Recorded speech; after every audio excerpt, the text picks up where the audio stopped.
Hello, boys and girls, and welcome to the concession stand here on the KB Radio Network. I am your host, Kevin Reed, and welcome to the review of The Acolyte, Season 1, Episode 7, entitled Choice. And it is currently on Disney Plus for all of your viewing enjoyment. How are we doing out there, everybody?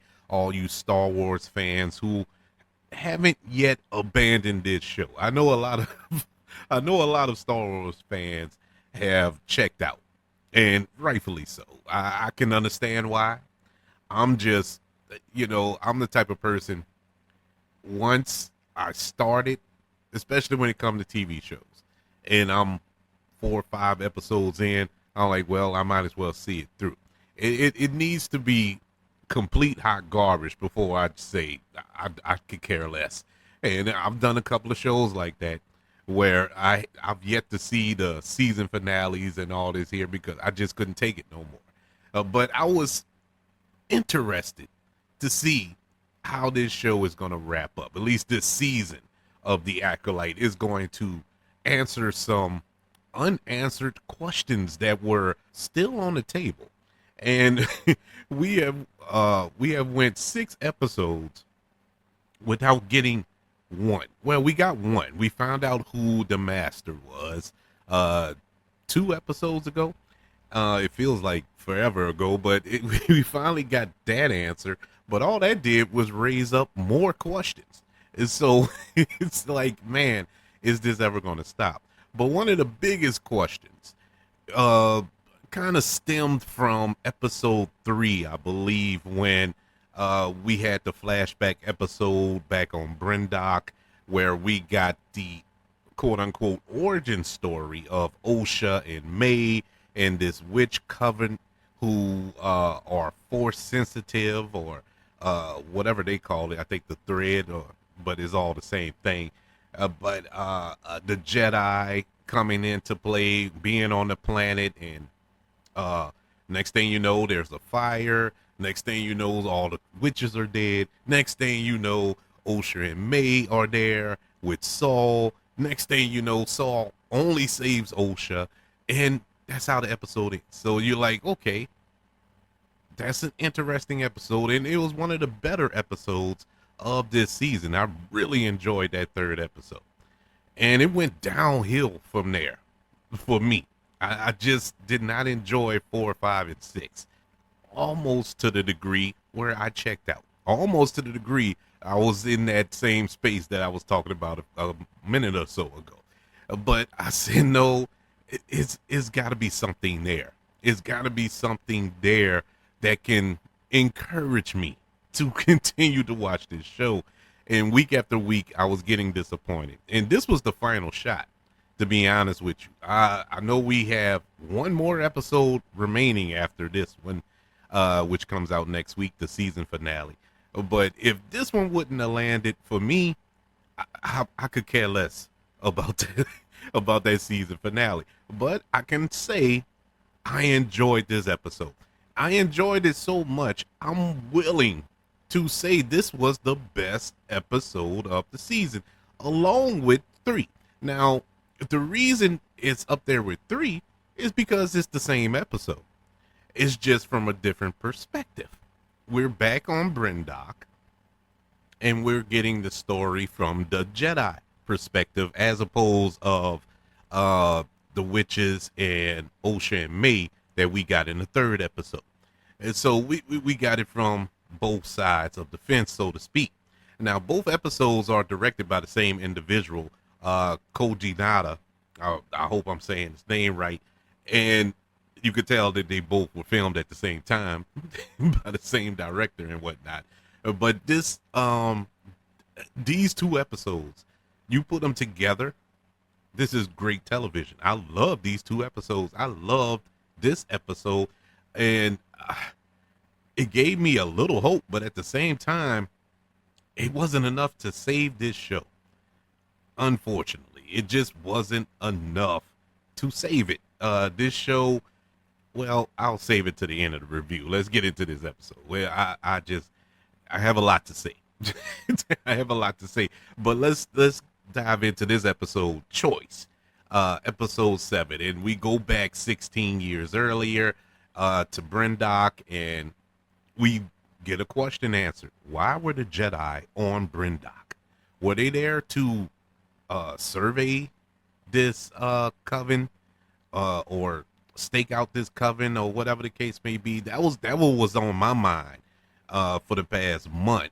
Like, why were they even there in the first place? Well, we get that question answered. The Jedi are searching for a virgins, which brings life. The a power within the Force, because the planet of Brendock was considered a dead planet hundreds of years ago. But they get there, and there's plants, there's grass, there's trees, there's life there. And so the Jedi are trying to research and find out, what's going on there. What's the cause of this? But they get more than what they're asking for.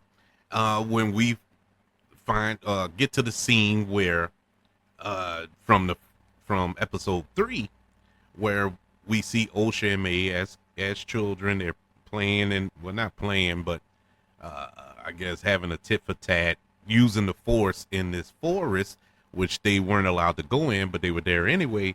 And in episode 3, we just saw Saul hiding behind a tree, stalking him like he's a pervert or something.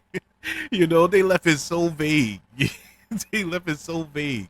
But when we get here to episode 7, we find out why. He just happened upon him while he was surveying the area and whatnot, and is in shock to find human beings or life forms on this planet, because not all of them are human. We find, at least these witches.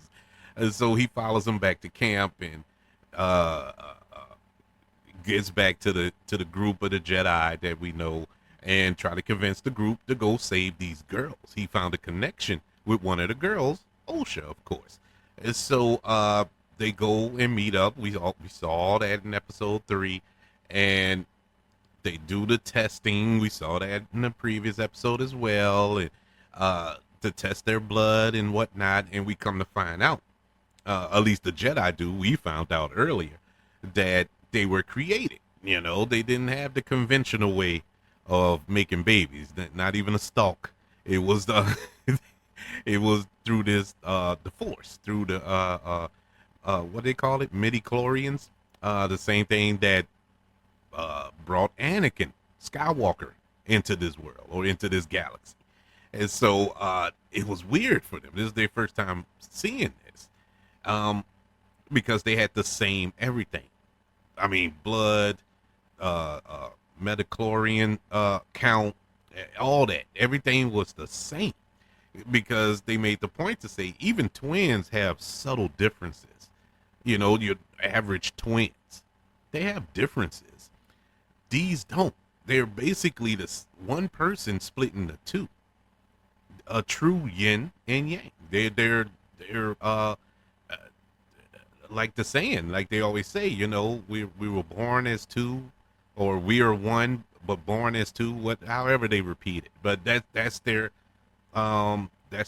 mission statement, I guess, and that's basically what they are. They're one. You can't have one without the other. Good versus evil, and so on and so forth. So I thought that was interesting.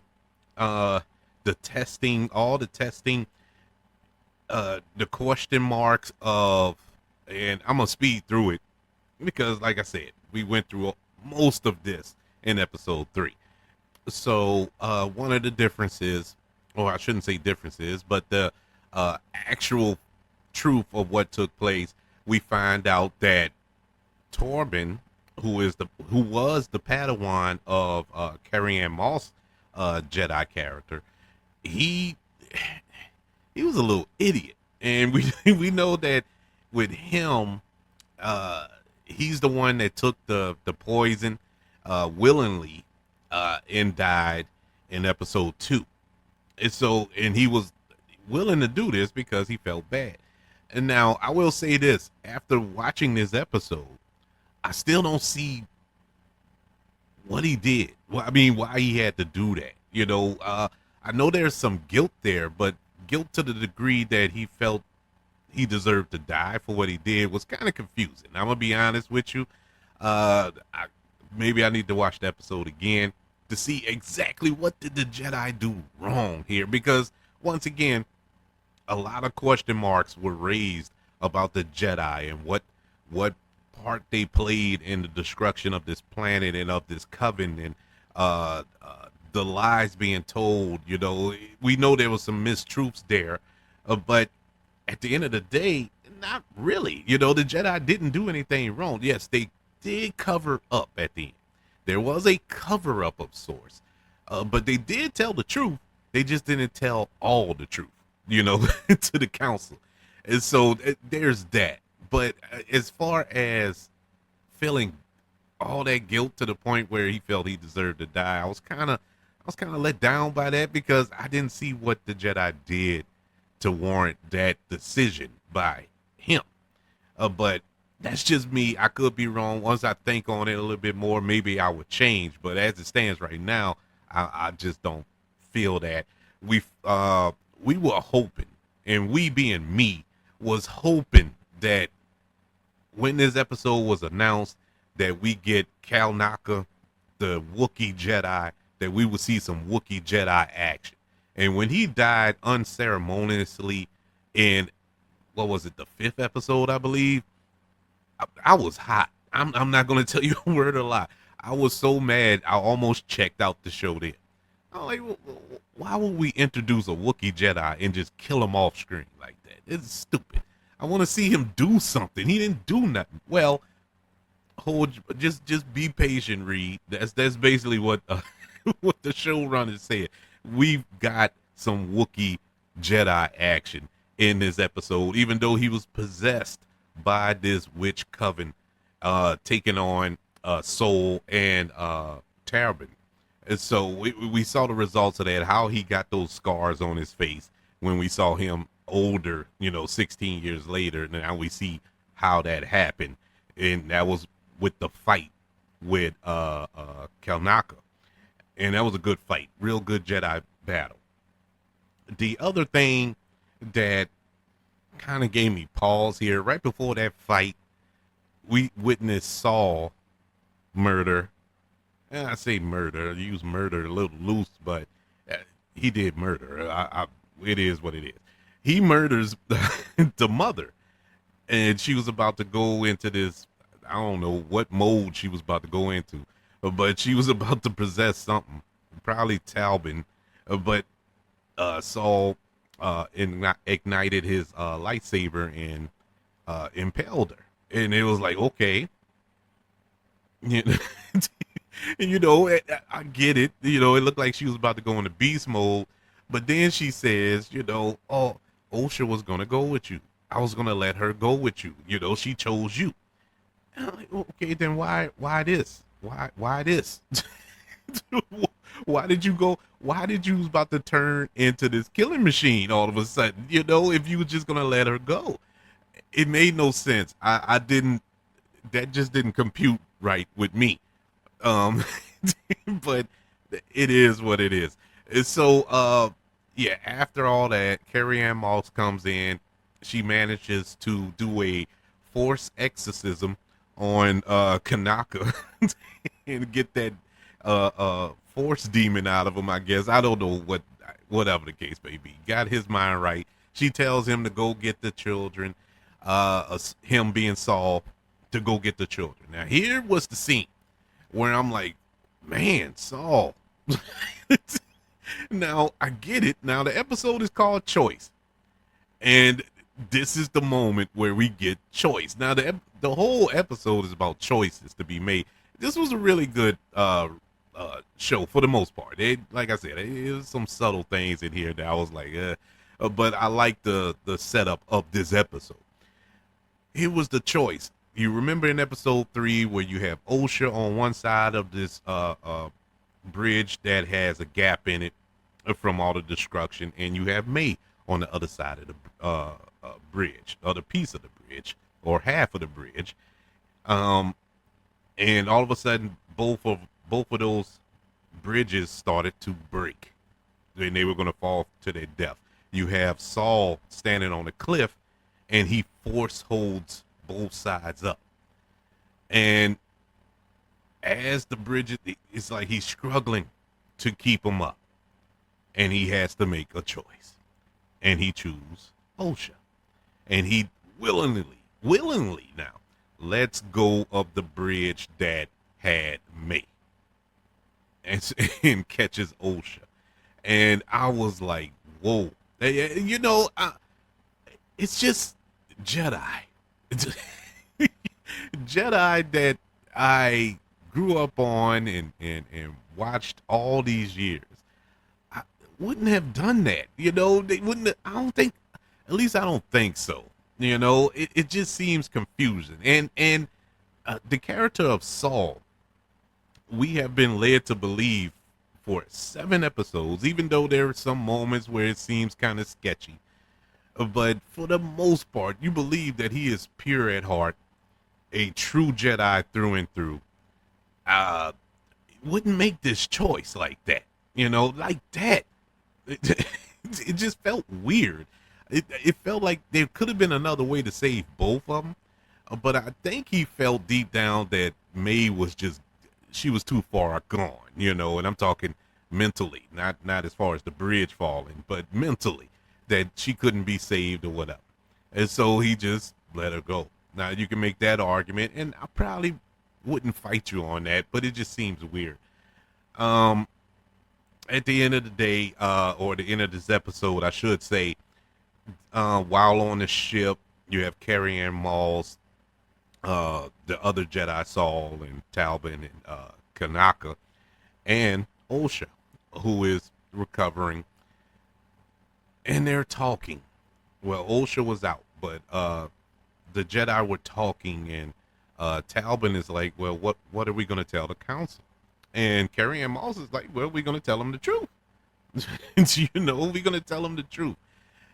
In which their version of the truth is May started a fire and destroyed the coven. That is true. But there is major pieces missing from that story.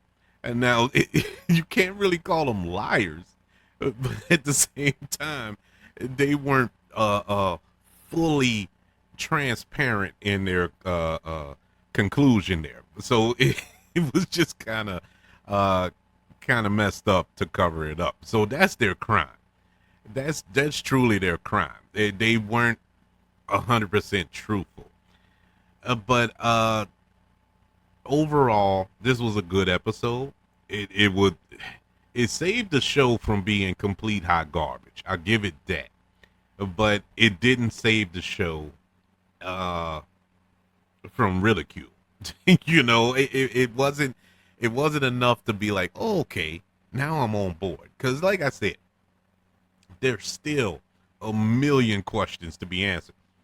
Everything revolving around Brimdock is answered, with the exception of how did May survive, you know, that fall. But you know, everything else is pretty much answered on Brimdock. So all that is kind of cleared up. But the Kumar, his involvement in the Jedi and all that is that's still in the air. You still, what's the deal with Ausha and May?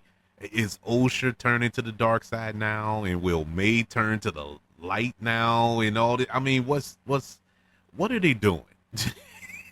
It's still like, what are you doing with this show? What is the direction here? What's the end game here? And we only have one episode remaining. And one episode is not going to wrap up everything. It's impossible not to do it in an intelligent, entertaining way. Now, they can answer all the questions in episode 8, but it's not going to be fun. You know, it's not going to be organic. That's the word I'm really looking for. It won't feel organic. It's going to feel like shoehorned in. At least that's my thoughts. They could find a way to answer all the questions in one episode, wrap it up nicely. But I don't see it. I honestly don't see it because it's still a lot of questions to be answered. But if I'm just basing it on this show, on this episode, episode 7 was awesome. I loved episode 7. And now let me get to the point that I was going to get to earlier, when I was almost getting ahead of myself. As awesome as this episode was, it doesn't save this show. It's still a mess, and the reason it's a mess is the structure. The way this show is structured is it's a task to watch it. It feels like you are at work. I feel like I'm out of breath after I watch an episode of The Acolyte. You know what I'm saying? I feel like I've been working out at the gym for an hour watching this show. It's like, oh my God, where are we going with this? Now, I'm all for leaving questions and leaving you on cliffhangers. I love a good cliffhanger. I really do. But these aren't even good cliffhangers they leave you with. We didn't get one at all this episode, you know, and we haven't got one on it in every episode here. It's just been, that's the end of the episode. You know, like this episode, it just ended. You know, and it's like, well, where are we going? Where are we going next? Now, when I say structure, I'm not arguing the flashback episodes, you know, 3 and 7. Yeah, okay. That you needed the flashback episodes to tell the story.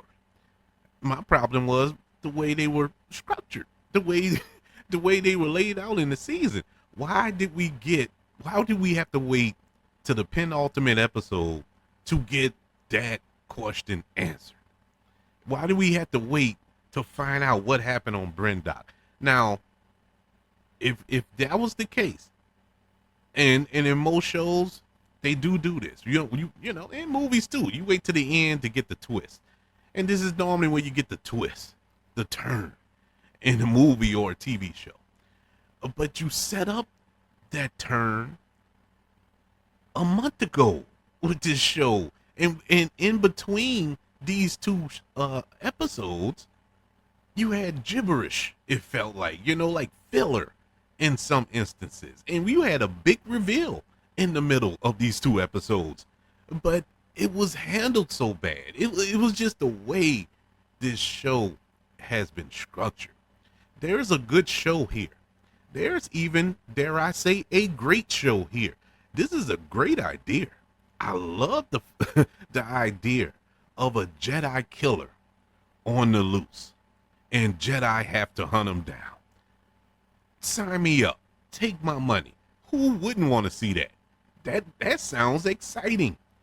But this has drug on and tried to throw the audience off so much. It feel like they throw themselves off. You know, just keep it simple. Sometimes simple is good. Just keep it simple. It's all right.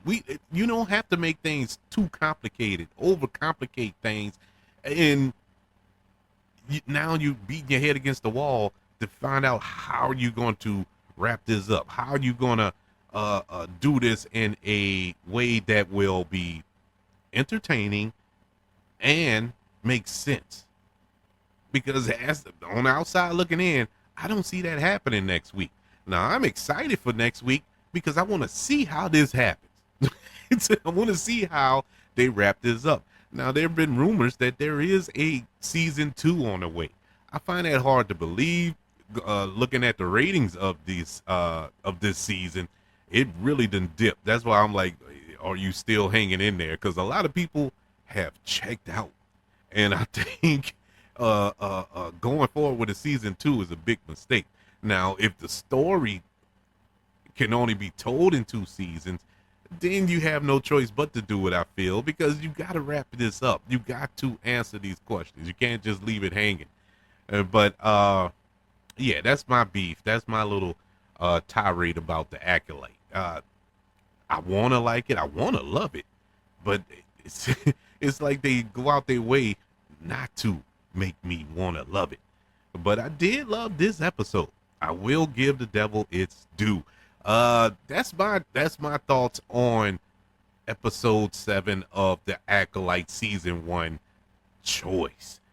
I would love to know, what did you think of this? I think best episode of the season, my humble opinion.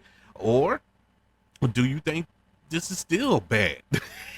I really want to know your true thoughts, and I want to know what led you to the decision, whether you for or against. I would love to know. Email the show, kbradiopodcast@gmail.com. Also, on all social media platforms, just search for the KB Radio Network. Don't forget to subscribe to the KB Radio Network channel on YouTube and like this video if you don't mind. Don't forget about the 5 stars, the reviews, and sharing this show if you're listening on Apple Podcasts, Spotify, iHeartRadio, wherever you are currently listening to the concession stand here on the KB Radio Network. Everybody, thank you for joining me for this review of the Acolyte, currently on Disney Plus. Can't wait till next week when we wrap up season 1 of the Acolyte. I want you all to know that I love you. Continue to love one another, and until we speak again, you all be blessed.